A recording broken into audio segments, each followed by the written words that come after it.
I can imagine people tweeting in and watching this programme on YouTube saying Sarkander for the World Hurdle.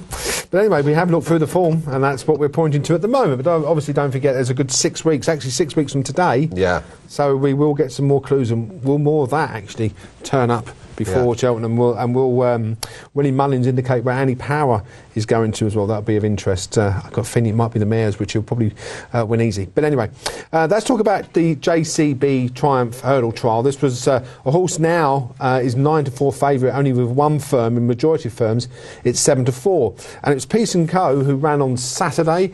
Before Saturday, it led all the way, and today, on that day, it was held up.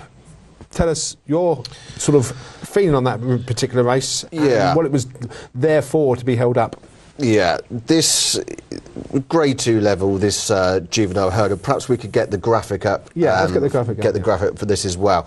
Here we go here. So this is a Grade 2 race again over a 2-mile one on the new course at Cheltenham, and it will be ran the Triumph Hurdle also on the new course under soft conditions. Now, red hot favourite here was Peace & Go, who won the race. So it was 9-4 on Nicky Henderson, Barry Geraghty. Didn't have an official handicap mark. Now, just to explain why it hasn't got an official handicap mark, is a horse must have run in this country 3 times for the handicapper to assess it. Now, I've got ahead of the game a little bit, and I have actually allocated the mark of Peace & Co. of 158 on this run. Now, Karazak was in second of Alan King's. He's really the one I handicapped this race around. He had an official mark of 142, but I've always seen him as better than that, 152. Just very interesting, just break you in there. One of Henderson's horses that won this, Caterino, was officially rated at 158. There you go.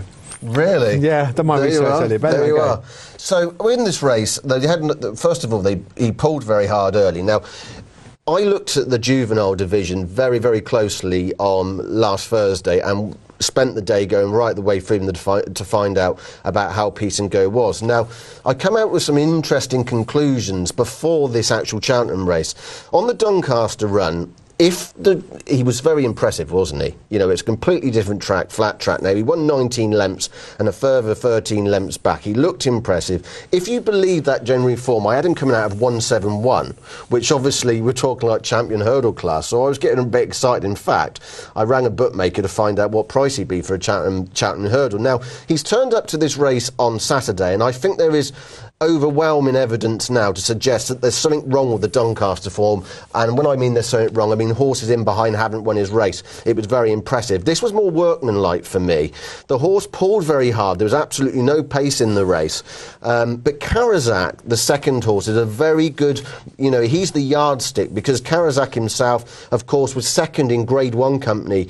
Bristol de Mar, who also is in the same ownership as Peace & Co. Now, if you look at that form, Bristol de Mer beat him 6 lengths off of level weights. Peace & Co. was giving Karazak £3, 3 lengths. There's nothing between them. They come out exactly the same horse, those two, on that form there. Now, many will look at this form. If we could just put the graphic up again, of the Cheltenham race, many will look at the third horse here and the fourth, and looking at the odds of 28-1 and 50-1, and the fact we've got 15-2 shots, 5th and 6th there. People might start crabbing this form and start saying, well, you know, what's it beaten there in third? But when you go through the third horse, you know, he came out of we don't know how it's going to work out at the moment, but I suggest to keep a good eye on it, out of a Newbury juvenile race, which was run on the 17th of December. So I've taken a real positive view. Peace & Co. 158, Karazak 152. Now, when we're looking at the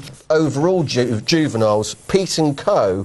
himself comes out the top of my ratings of 158, Bristol de Mar 158, and then Top Notch, who was also in the same ownership, 157, Golden Doiron 155. So I think in summary we're going to have a real good race. Now, this Peace & Co., we're going to speak to hopefully Nicky Henderson shortly about him. Now, there's two things that you can take from this. Now, it's either that Peace & Co.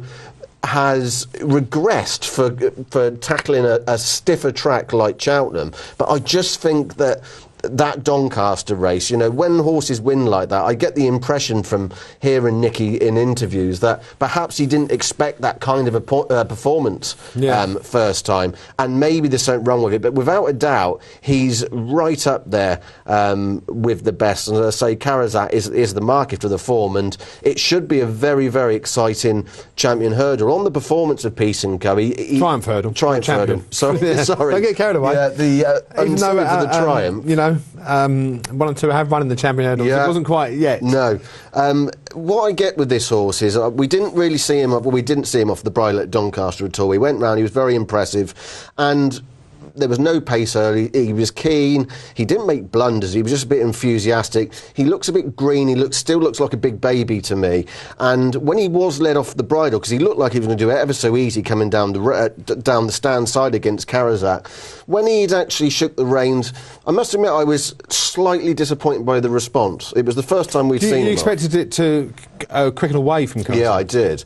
I did expect, and I'd be interested to hear what Nicky's thoughts were. Maybe the horse might be even better on a flat track. Maybe he's more of a speedster. But do you think it was something to do with teaching the horse? We'll talk to Nicky very soon after the next break. But do you think it was a matter of teaching the horse something different? The fact that it had won so cosily before, because of the slow pace at the beginning, the horse could have easily gone out in front. Yeah. But I suspect come Cheltenham, they don't want it to run like that. They want it to be mixed around the field. Yeah, sure. And learn it something different. I mean, he was a little bit. I mean, they were all a little bit keen. Then when they come to the home turn, they all started to quicken, wasn't it? Yeah. They all go away. He's clearly got a lot of speed. He looks very enthusiastic, but I said he looks a bit green, and I'm sure they want to get another run into him. How do you compare that to Bristol to me? Because there's a big transparency in the betting. One's 9-4, 2-1, the other one's 8-1. I was very impressed with that performance at Chepstow, wasn't it? Chepstow, absolutely. And quick and clear. Do you see, does the odds, are the bookmakers going, because they've seen that run, go, you know, we're going to react to that immediately? Or do you think it's a worthy favourite? I think it was very, you know, compare the two races, the two completely different paces. You've got one run on heavy ground and one race run on soft ground. It was more visually impressive in the respect of you didn't see him pulling for his head, the Nigel Tristan Davis horse. All I would say is that if you watch just the closing stages, it looked very similar. It didn't look like he could extend away from Karazak any further. The same as Peace and Co didn't really. You know, he maintained that free length from halfway up the run and all the way to the line. And I was left. Look, the horse is obviously rated very high. He's like 158. I think obviously what we'd seen before at Doncaster, and that brings me to another point, is that this Doncaster form, you know, I've never trusted it over the years. For all my years of reading form, there's something about Doncaster that horses just don't run their race round there. And I just think it's a case of, it's similar to when we have horses that are run at the Cheltenham Festival, and then we're all up in arms, we say, right, we're going to go to Aintree now. And people forget there is so difference in the tracks. You know, Doncaster's all about it's flat, and if you've got more speed, and horses can get into a rhythm, a speed rhythm, where the difference with Cheltenham is you need a completely different horse. You need speed, but you also need to stay in and handle the undulations of up and downhill. But this just proves to me again that as soon as Peace and Co done it originally, I thought to myself, I'm not going to trust this because it's Doncaster form. But having watched that, I think it's more evidence of that. But for whatever reason, that of course we are dealing with, these are national hunt horses. These are not generally, you know, flat-bred horses, so they're not designed for speed. You know, some of them are designed for the likes of undulations of Cheltenham. Okay, so a quick question then: is it a worthy favourite? Well, I don't know what the price is at the moment. 2-1. No, it's not. I was thinking, if you believe the Doncaster form beforehand, that would have been a good price. That's a crazy price now. And as I just said, I've got a handful of horses within a few pounds of it, so it's absolutely crazy price. OK, right. OK, we're going to take a very short break.